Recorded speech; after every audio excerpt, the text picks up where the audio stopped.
Picture this. You're sitting in a sterile testing center. Oh, yeah. The classic anxiety setup. Right. The fluorescent lights above you are humming with that maddening low buzz, and your palms are leaving these little damp marks on the desk. Sounds awful. It is, because you're taking a high-stakes nursing entrance exam. Maybe it's the TEAS or maybe the HESI, and the digital clock in the top corner of the screen is just ruthlessly counting down. Just ticking away. Exactly. You click next, and boom!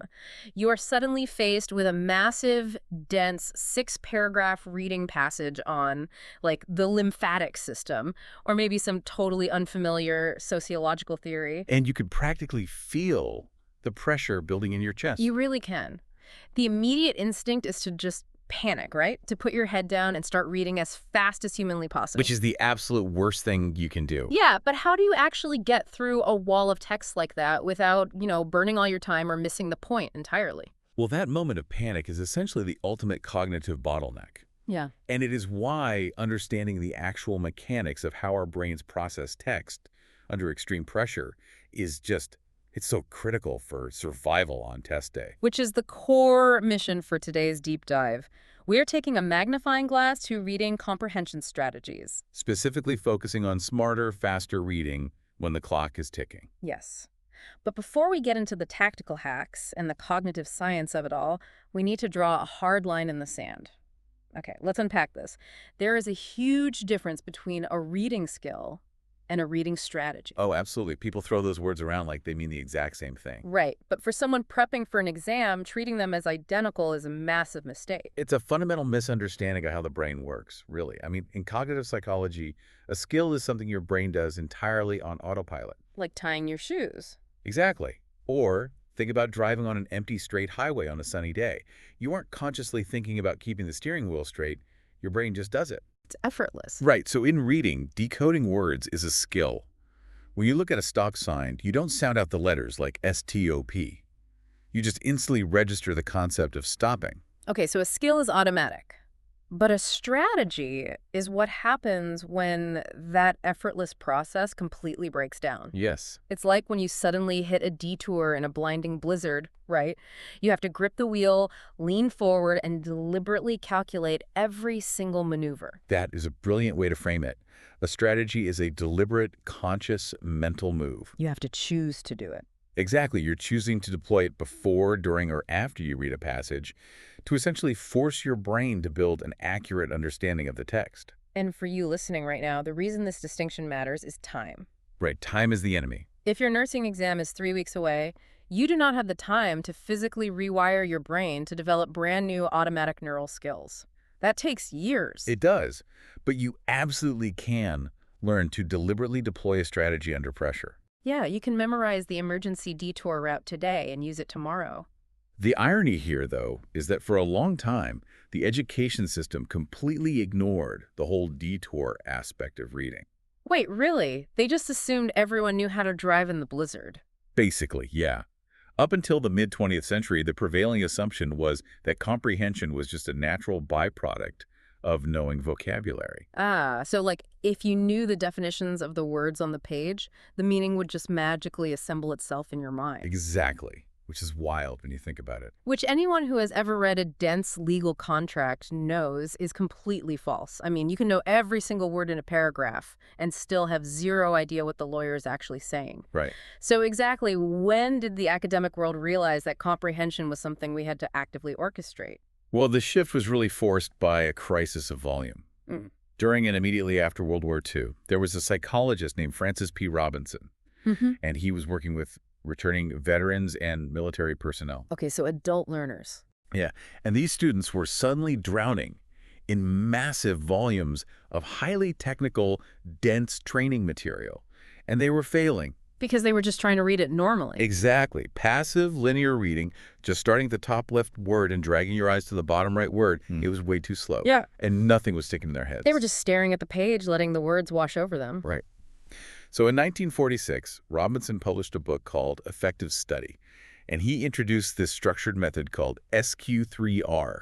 Oh, SQ3R. That's survey, question, read, recite, review, right? Yes, that's the one. I remember seeing those acronym posters in middle school, but honestly, nobody ever explained the actual mechanics of why it worked. They rarely do. Like, how does asking a question before you read actually change what the brain does? So it alters the state of your working memory. When you survey a text and formulate a question before reading, like let's say you turn a bold heading about cellular respiration into the question, what are the 3 steps of cellular respiration? You are intentionally creating an empty slot in your working memory. Well, that's interesting. And your brain hates an empty slot. So as you read, your attention is actively hunting for the specific data to fill that void. Rather than just passively receiving an undifferentiated stream of words. Exactly. That makes total sense. You transform from this passive sponge into an active hunter. Yes, beautifully put. But okay, if the military figured this out in the 1940s, why did it take so long to reach the average classroom? I was looking at Dolores Durkin's famous classroom observation study from 1978, and I genuinely thought there was a typo in the research. Oh, the Durkin study. Yeah, it's shocking. Right. Her team observed reading in social studies classrooms for hours and hours, and they found that teachers were spending less than 5% of their time actually teaching comprehension. It wasn't a typo. Wait, seriously? Less than 5%. They were just testing it and grading the answers. Yeah, Durkin's study was a massive wake-up call because it exposed a structural failure in education. Teachers weren't teaching comprehension at all.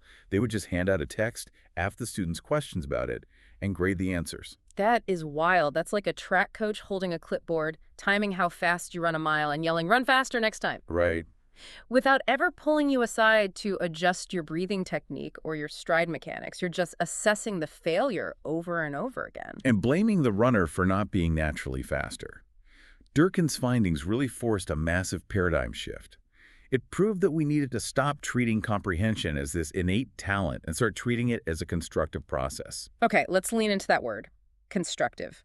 If comprehension isn't just extracting meaning from a page, what is the brain physically doing when it successfully reads a TEAS passage?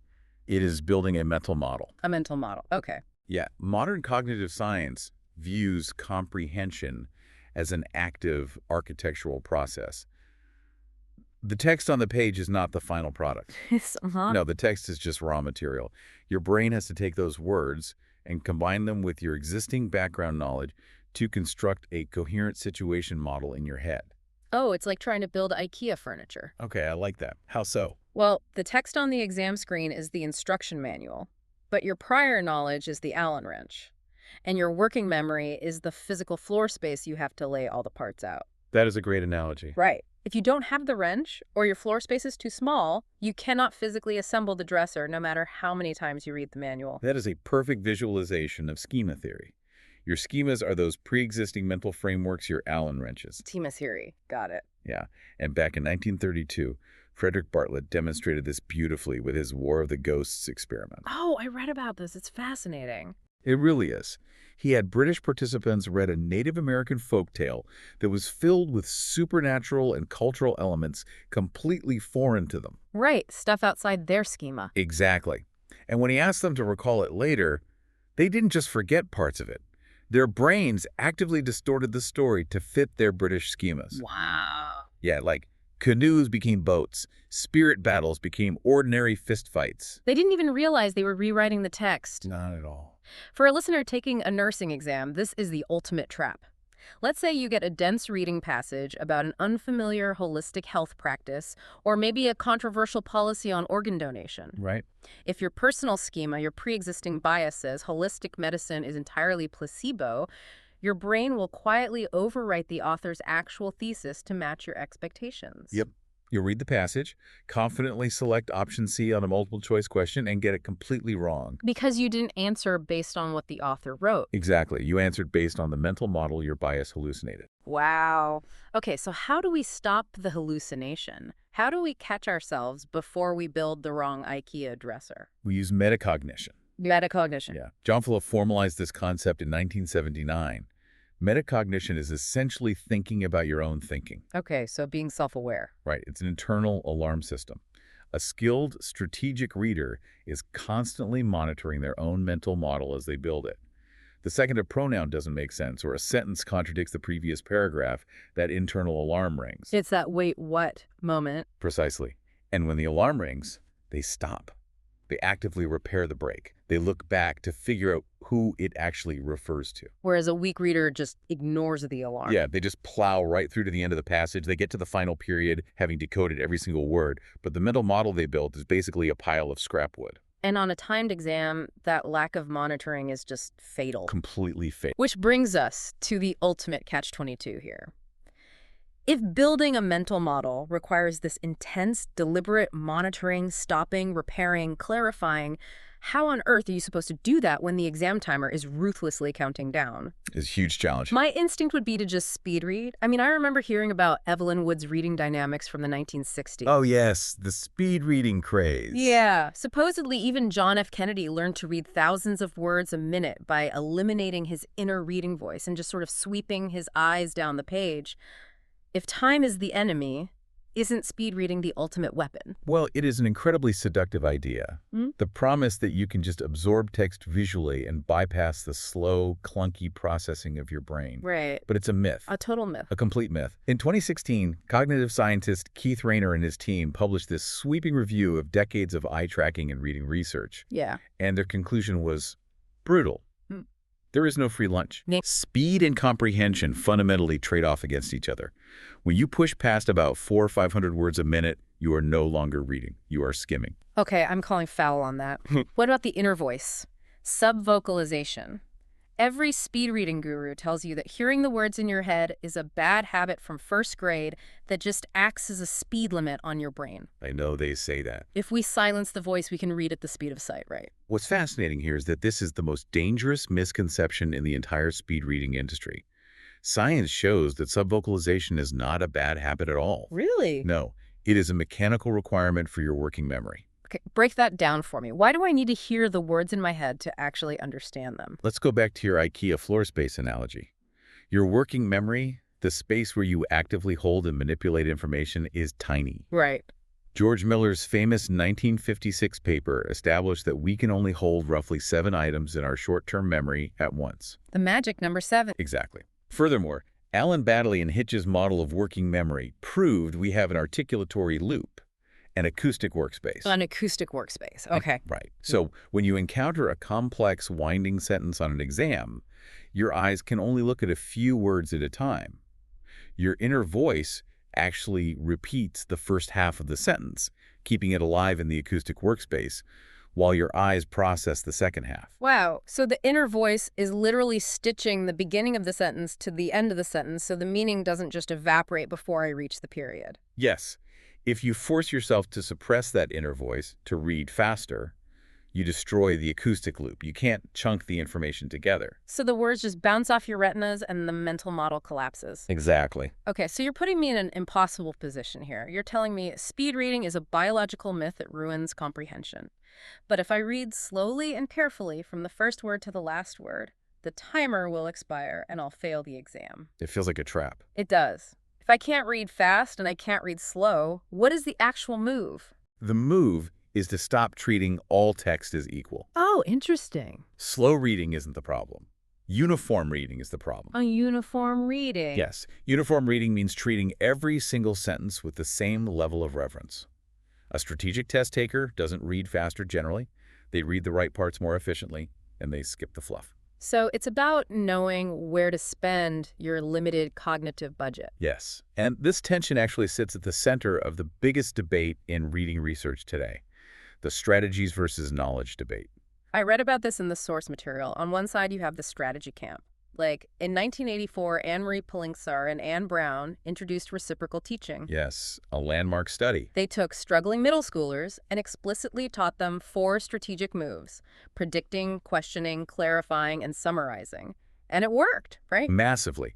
By deliberately stopping to clarify confusing words and summarize paragraphs, these students shot from the 20th percentile up to the level of their advanced peers in just a few weeks. That is incredible. It proved that strategies are highly trainable rescue maneuvers. But then you have cognitive scientists like Daniel Willingham on the other side of the debate, And honestly, looking at the science of schemas we just talked about, I think Willingham is right. He makes a very compelling case. He argues that explicit strategies have diminishing returns, that they are just training wheels. Like, if I get a passage on the SAI exam about cellular respiration and I don't know the first thing about biology, stopping to summarize a paragraph I want to understand isn't going to magically generate comprehension. No, it won't. At the end of the day, broad background knowledge is the only thing that actually drives fluid reading. Well, Willingham's point about knowledge being the ultimate driver of comprehension is undeniable. If you have a rich schema for a topic, reading is effortless.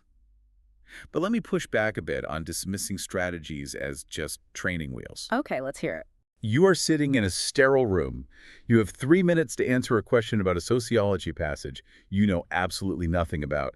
You don't have time to acquire 10 years of background knowledge in that moment. Fair point. In that moment, those training wheels are your only life raft. Okay, so the synthesis for the listener is this. In the months before your exam, you should be furiously building background knowledge. Yes, absolutely. Read broad articles on anatomy, public health, and science so that you have more schemas available on test day. But on the actual day of the test, when you inevitably encounter a passage that completely blindsides you, you deploy your conscious strategies to survive. Exactly.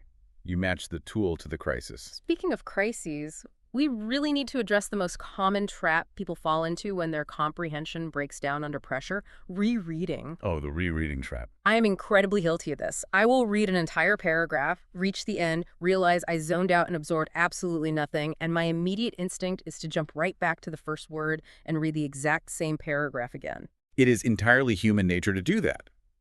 But if working memory is as limited as we've established, rereading a massive paragraph from start to finish is literally the worst thing you could do. Only the worst. Yes. You are just overflowing the workspace a second time.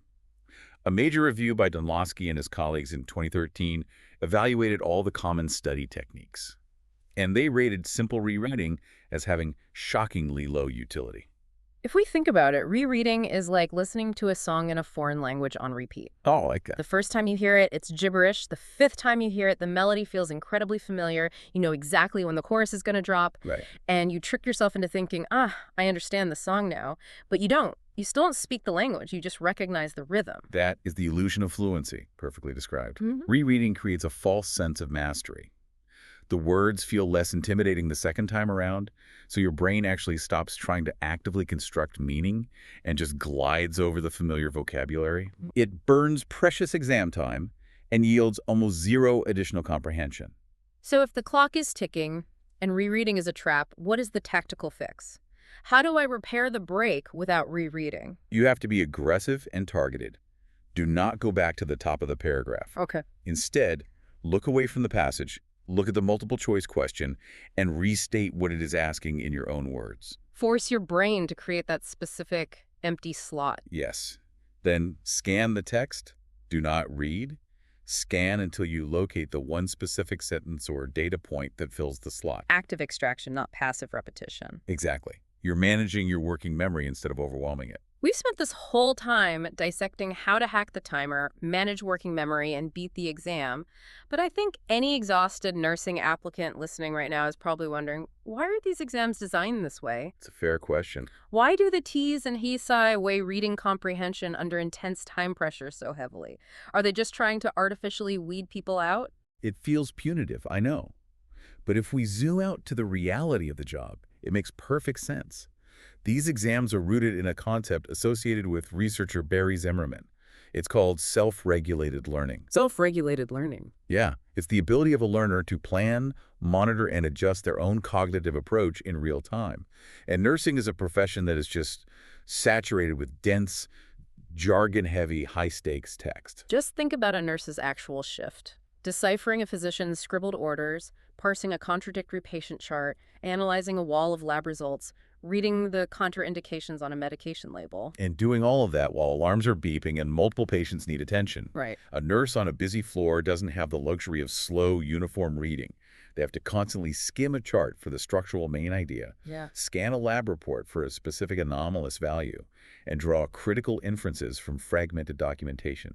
If a nurse's comprehension breaks down on a medication label and their only strategy is to passively reread it 3 times while the pressure mounts, they are facing the exact same cognitive bottleneck as the test taker staring at a screen. Exactly. The only difference is, in the clinical setting, the consequence isn't a lower percentile score. The consequence is a human life. The entrance exam isn't an arbitrary academic hurdle. It is a direct proxy for clinical safety. Can you construct an accurate mental model of complex information when the clock is ticking? That completely reframes the dread of the exam. It's a simulation of the cognitive load of the job itself. It really is. All right, let's synthesize all of this for the listener. If you are heading into the testing center, here's your Big 5 recap to carry with you. Number 1, comprehension is built, not extracted. Right. You must combine the raw text with your existing knowledge schema to construct the mental model. Beware of your own biases overlating the text. Number 2, strategy beats speed. Pushing your eyes faster just destroys the acoustic loop in your working memory. The secret is spending your limited time on the right sentences and skimming the rest. Number 3, monitor as you go. Respect the wait what moment. When the internal alarm rings, stop and repair. Crucial step. Number 4, do not reread the whole passage. Familiarity is not comprehension. Restate the question and scan for the targeted answer. And number 5, match the tool to the task. Use your background knowledge for a smooth ride, but when you hit an unfamiliar topic, deploy your strategies as the life raft. Those 5 tools will absolutely get you through the exam. But, looking at the broader science of how we build mental models leaves me with a somewhat concerning thought for us to mull over. Oh, what's that? Well, we've established that deep comprehension requires sustained focus, an active working memory, and a rich schema. But consider our modern daily digital diet. We spend hours every day scrolling through fragmented, bite-sized social media feeds. Oh, wow. Yeah. A 30-second video here, a 2-sentence post there. Exactly. We are training ourselves to constantly dump our working memory every 30 seconds. Precisely. And if our brains are highly adaptive, how is that constant diet of fractured text affecting our physiological ability to sustain the deep, constructive focus required for high-stakes reading? That is a terrifying question. Right. By feeding our brains endless bite-sized content, are we quietly dismantling the very cognitive training wheels we need to survive in a complex clinical environment? That is a chilling thought to carry with you the next time you mindlessly open an app. It really highlights that focus is a muscle you have to actively protect. Absolutely. But for now, guard those 5 strategies, because the next time you find yourself in that sterile room with the fluorescent lights buzzing and that dense wall of text looming on the screen, you won't need to let the panic take over. You understand the machinery in your head now, and you know exactly which tool to reach for.